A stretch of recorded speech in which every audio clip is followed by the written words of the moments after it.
Pixelkin.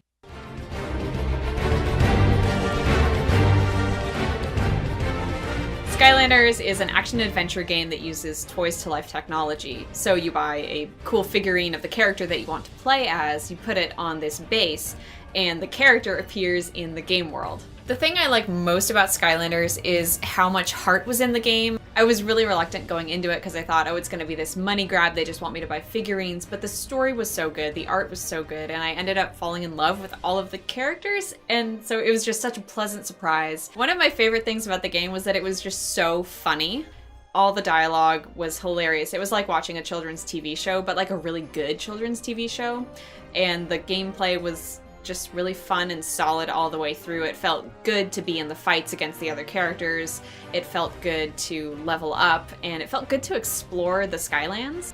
I recommend Skylanders to basically any family. It has co-op gameplay. You can jump in with a second player at any time, which makes it just great for a parent who's really busy but still wants to find some time to play with their kids. I know as a 10-year-old, even a 12-year-old, I would have loved this game. It's so magical, it's so fun, and I'd basically recommend it to anyone. Disney Fantasia Music Evolved is a motion rhythm game that is really unlike anything else out there. You play as basically a conductor, and you sweep your arms, you punch, you follow paths, and all in time to the music, and it's awesome. There are lots of music games out there, or have been made in the past. Rock Band, Dance Central, all those types of games. With Fantasia, I feel more connected to the music than I ever have before. Rock Band was fun, you're strumming along, playing with the music. Dance Central was cool, you're dancing. But with Fantasia, I find myself like doing my own dances in addition to the moves. It's great for families and kids. Two people can play at the same time. Another great thing about the game is that it's just pure fun to play. Like, lots of games you get, it's like, it's fun for a little while, and then it's like, oh, I'm so frustrated. But this game is it's just fun all the way around.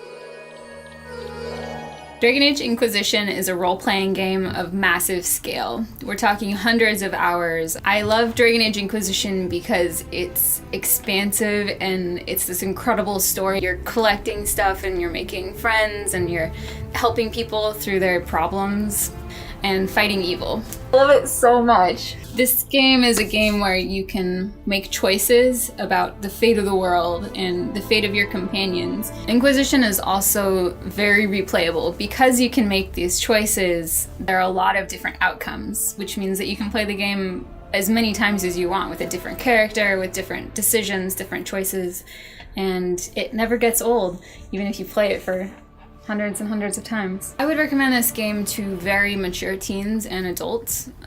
It has a lot of really adult content in it. I will say that it's respectful content. There's a lot of violence, but it's hardly ever gratuitous violence. There's sexual content, but the relationships are depicted as healthy, consensual relationships.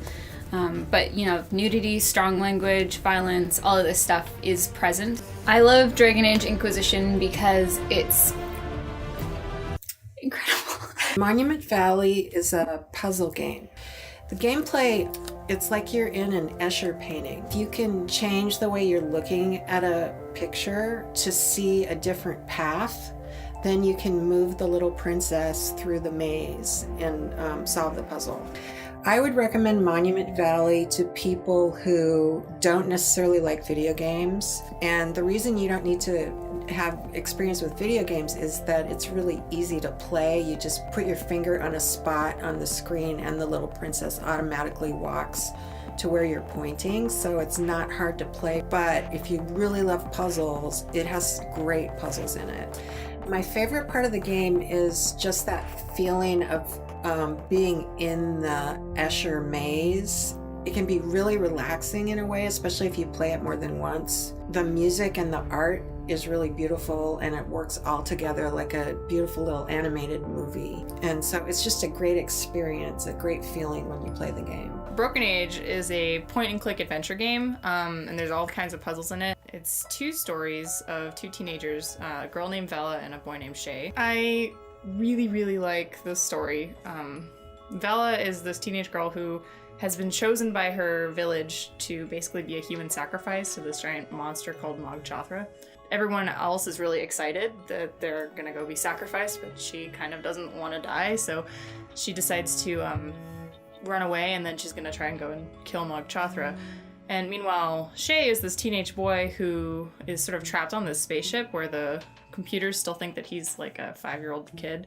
So he's trying to escape from this monotony and daily routine, which is sort of an interesting commentary on actual lives of teenagers, because they often will feel trapped by their parents' lives. Point and click adventure style it works really well for me for storytelling, because that's a lot of like the kind of games that I grew up with. You have to figure out a lot of things by interacting with everything that's there, and it just sort of forces you to get involved and click on everything and pay attention to details, which is totally my jam.